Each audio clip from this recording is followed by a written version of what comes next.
बिना जिम जाए बॉडी नहीं बन सकती है, तो ये तुम्हारी सबसे बड़ी गलती है। बॉडी की हर एक मसल्स, फिर चाहे चेस्ट हो, शोल्डर्स हो, ट्राइसेप हो, बाइसेप हो, बैक हो, लेग्स हो, इन सभी मसल्स को तुम अपने घर पे ट्रेन कर सकते हो। और आज मैं तुमको यही सिखाने वाला हूं। आज मैं तुमको हर एक मसल्स के 2 वर्कआउट बताऊंगा। सबसे पहले बात करेंगे अपनी चेस्ट मसल्स की। चेस्ट मसल्स सबसे अट्रैक्टिव मसल्स मानी जाती है। तुम जो भी कपड़ा, जो भी टी शर्ट पहनते हो, वो चेस्ट पे आके रुकती है। तो चेस्ट के लिए जो सबसे अच्छा वर्कआउट होगा वो होगा चेस्ट डिप्स। अब देखो, चेस्ट डिप्स कुछ इस तरीके से करते हैं।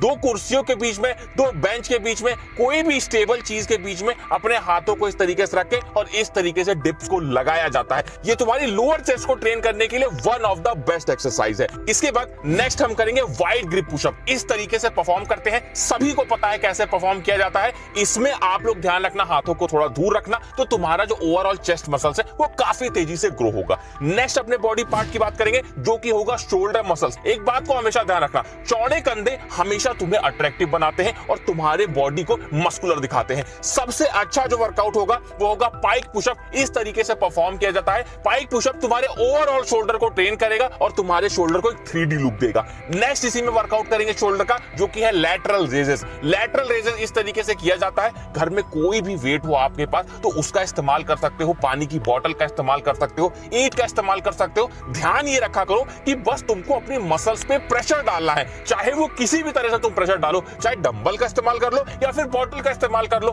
वजन होगा तभी तो शोल्डर पे प्रेशर पड़ेगा। इस तरह से वर्कआउट को परफॉर्म किया जाता है। नेक्स्ट हमारा बॉडी पार्ट होगा, जो कि होगा हमारे ट्राइसेप मसल्स। मैं बार बार बोलता हूं, अगर हाथों को चौड़ा करना है तो बाइसेप से ज्यादा ट्राइसेप पे फोकस करो। ट्राइसेप के लिए सबसे बेस्ट वर्कआउट है ट्राइसेप डिप्स। इस तरीके से परफॉर्म किया जाता है। इसमें देखो, हम किसी भी चेयर पे, किसी भी बेंच पे, पहले ही बोल चुका हूं, कोई भी स्टेबल चीज होनी चाहिए कि गिरो मत तुम। तो उसमें आप लोग को ट्राइसेप डिप्स इस तरीके से लगाने हैं। कोशिश ये करना कि जब तक तुम्हारा ट्राइसेप पूरी तरह से थक ना जाए तब तक इस वर्कआउट को परफॉर्म करना है। नेक्स्ट जो हमारा वर्कआउट होगा वो होगा ट्राइसेप पुश। ये भी one of the best workout है ट्राइसेप के लिए। इस तरीके से ट्राइसेप को परफॉर्म किया जाता है।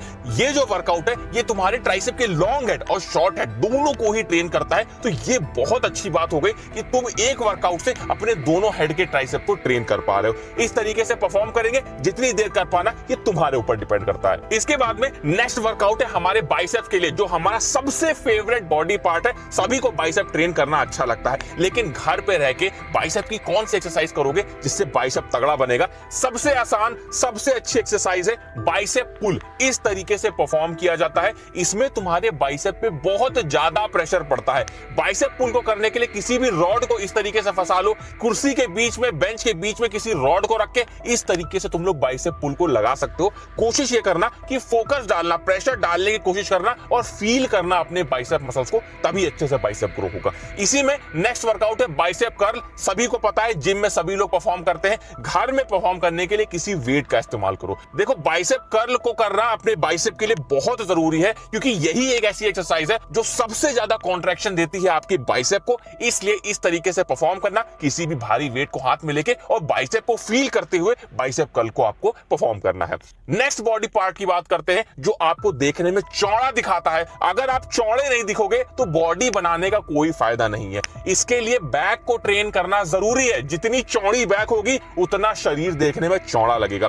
सबसे पहली एक्सरसाइज बैक के लिए है, जिसे बोलते हैं अंडर टेबल रो। किसी टेबल के नीचे, किसी बेंच के नीचे, किसी चेयर पे रॉड रख के कुछ इस तरीके से टेबल रो को लगाया जाता है। इसमें रोइंग हम परफॉर्म करते हैं, जिसमें हमारे बैक मसल्स और बाइसेप मसल्स का भी इसमें इस्तेमाल होता है, लेकिन बैक ज्यादा यूज होती है। इस तरीके से करोगे, काफी चौड़ी बैक आप लोग की हो जाएगी। नेक्स्ट हमारा जो वर्कआउट होगा उसे हम बोलते हैं स्लो पुलअप। अब देखो, आप में से बहुत सारे लोग जो घर में वर्कआउट कर रहे हो सही से पुलअप नहीं कर पाते हो, तो इसके लिए आप लोग बैक वर्कआउट भी होगा आपका और पुलअप भी सीख जाओगे। किसी चेयर पे, किसी चीज पे खड़े होकर एकदम से ऊपर कूद जाओ बार पे और धीरे धीरे धीरे नीचे आओ। एकदम से कूद जाओ और फिर धीरे धीरे धीरे नीचे आओ। इससे तुम्हारी बैक मसल तो ट्रेन होगी, साथ में तुम धीरे धीरे पुलअप करना भी सीख जाओगे। नेक्स्ट वर्कआउट हम ऐसे बॉडी पार्ट का करेंगे जिसका वर्कआउट किए बिना तुम्हारी बॉडी का टेस्टोस्टेरोन नहीं बढ़ सकता है। लेकिन उस बॉडी के वर्कआउट से पहले तुम्हारे क्वेश्चन का मैं जवाब दे दूं। तुम लोग बहुत बार मुझसे ये पूछते हो कि हम लोग कौन सी ऐसी चीज यूज करें जिससे हमारी बॉडी का मसल मास बढ़े। अब देखो, प्रोटीन तो सभी लोग इस्तेमाल कर रहे हो, लेकिन उसके अलावा अगर आप लोग क्रिएटिन का इस्तेमाल करते हो तो ये पाया गया है, रिसर्च में ये देखा गया है कि ये आपके मसल मास को 2 गुना रफ्तार से बढ़ाना शुरू कर देता है। मैं तुमको कुछ क्रिएटिन के बारे में बता देता हूं।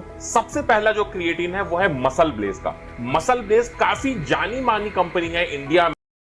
प्रॉब्लम है कि ये जब आप यूज करोगे तो आपको अपने गले में हल्का सा बर्निंग सेंसेशन फील होगा, जो कि थोड़ी सी प्रॉब्लम की बात है। अदरवाइज अगर आप इसे प्रोटीन में मिला के लेंगे तो आपको कोई दिक्कत नहीं होगी।